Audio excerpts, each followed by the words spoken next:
প্রিয় ছাত্রছাত্রীরা, সোমনাথদার কোচিং সেন্টারে তোমাদের সবাইকে স্বাগত।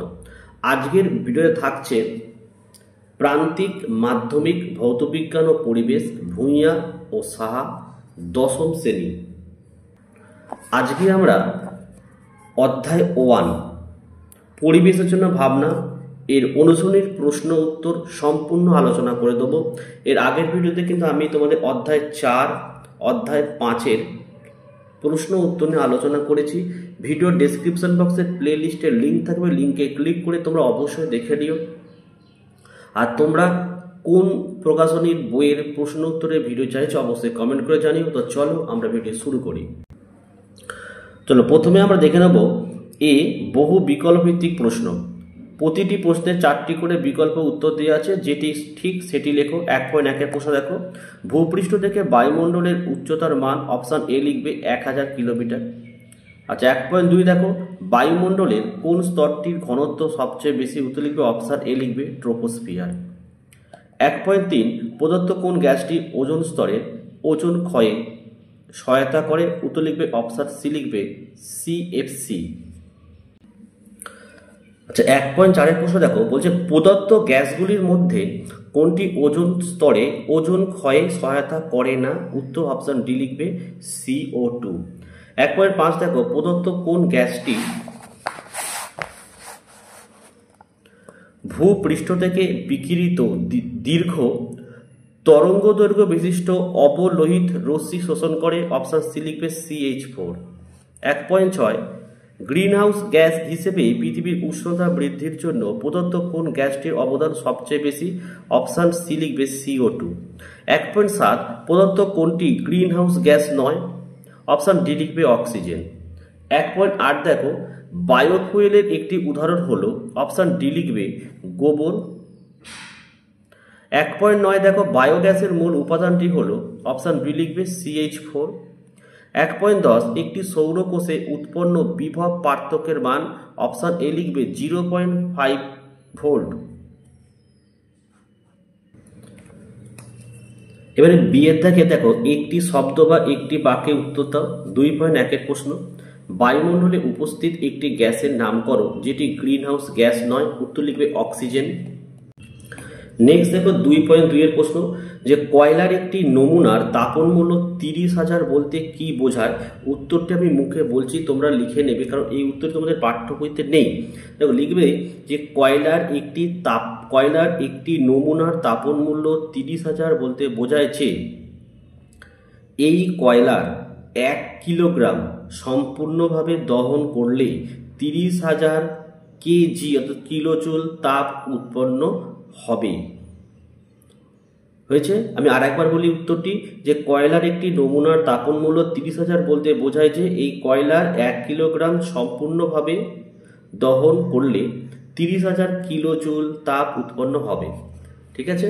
আচ্ছা 2.3-এর প্রশ্ন, স্থিতিশীল বৃদ্ধি ও উন্নয়নের জন্য বায়ু শক্তি ব্যবহার করা যায় কেন, এটা আমরা সাঁতরা বইয়ের 6 নম্বর পেজে দেখে নেব। দেখো এটা হচ্ছে আমাদের সাঁতরার বই। এখানে দেখো কি লেখা রয়েছে, যে স্থিতিশীল বৃদ্ধি ও উন্নয়নের জন্য সৌরশক্তি, বায়ু শক্তি, জোয়ার ভাটা শক্তি, ভূতাপ শক্তি, বায়োমাস শক্তি এবং বায়োগ্যাসের ব্যবহার। আমাদের যে প্রশ্নটি ছিল যে বায়ু শক্তির ব্যবহার, এইটা লাগবে আমাদের।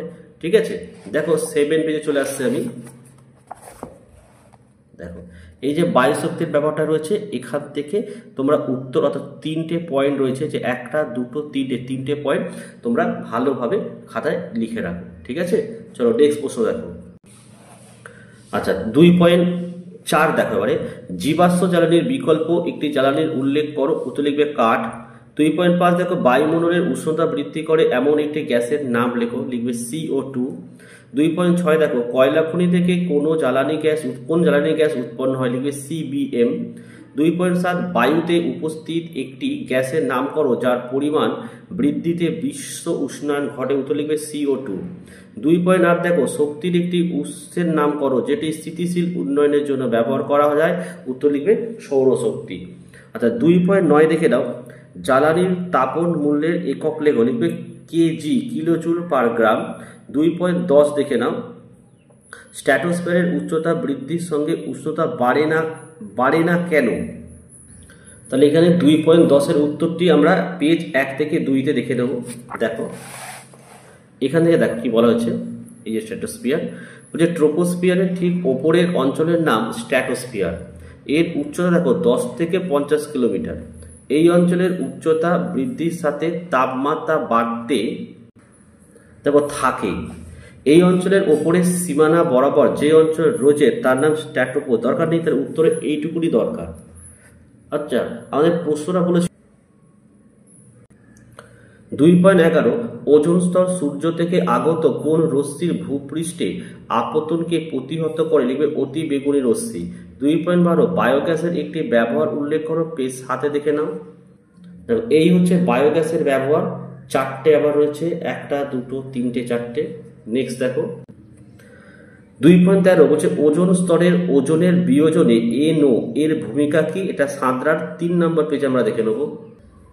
দেখো যে ওজোন স্তর ধ্বংসে দেখো NO, NO2, CFC যৌগগুলির ভূমিকা। আমাদের NOর ভূমিকা চেয়েছে, তাহলে সংক্ষেপে NOর ভূমিকা এখান থেকে লিখে দেবে, ঠিক আছে, এখান থেকে লিখবে। নেক্সট পেজে দেখো, আচ্ছা এই অবধি লিখবে, ঠিক আছে। নেক্সট দেখো, আচ্ছা এবারে দেখো 2.14 কাঠ, কয়লা, পেট্রোল ও ইথানলের মধ্যে কোনটি জীবাশ্ম জ্বালানি নয়, উত্তর লিখবে ইথানল, ঠিক আছে। 2.15 দেখো ভূ উষ্ণতা বৃদ্ধির একটি ক্ষতিকর প্রভাব উল্লেখ করো, পেজ 4-এ দেখে নাও। এরা তোমার উত্তর দেবে, দেখো 1, 2, 3টে, এই 3টে যে পয়েন্ট রয়েছে 3টে পয়েন্ট তোমার লিখে দেবে, ঠিক আছে, যে বিশ্ব উষ্ণায়নের প্রভাব এটাই হবে, ঠিক আছে। নেক্সট দেখো, তো নেক্সট হচ্ছে আমাদের শূন্যস্থান পূরণ। দেখো দুটো দিয়েছে, একটা হচ্ছে দেখো ওজোন স্তর সূর্য থেকে আগত, এটা ইউভি রশ্মি ভূপৃষ্ঠে আপতনকে প্রতিহত করে। আর 18 দেখো ট্রোপোস্ফিয়ারের উচ্চতা বাড়ার সঙ্গে উষ্ণতা কমে। চলে আসে এবারে আমাদের সংক্ষিপ্ত উত্তরভিত্তিক প্রশ্ন। 1-এর প্রশ্নটা কি বলেছে, যে 3.1 ভবিষ্যতে পরিবেশের ওপর বিশ্ব উষ্ণায়নের দুটি সম্ভাব্য প্রভাব উল্লেখ করো, পেজ 4-এ রয়েছে, আমরা এক্ষুনি দেখলাম। দেখে নাও বিশ্ব উষ্ণায়নের প্রভাব, এই 3টে পয়েন্ট ভালো করে লিখে দেবে, ঠিক আছে। নেক্সট দেখো 3.2 যে বিশ্ব উষ্ণায়ন কি, এটা আমরা পেজ 4-এ দেখে নেব।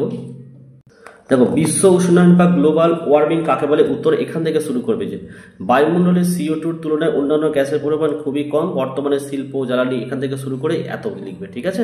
পরের প্রশ্ন দেখো 3.4 স্থিতিশীল উন্নয়নের ধারণাটি কি, পেজ 5-এ দেখে নেব। দেখো পেজ 5-এর দেখো স্থিতিশীল উন্নয়ন আছে, এখান থেকে এতটা লিখে দেবে।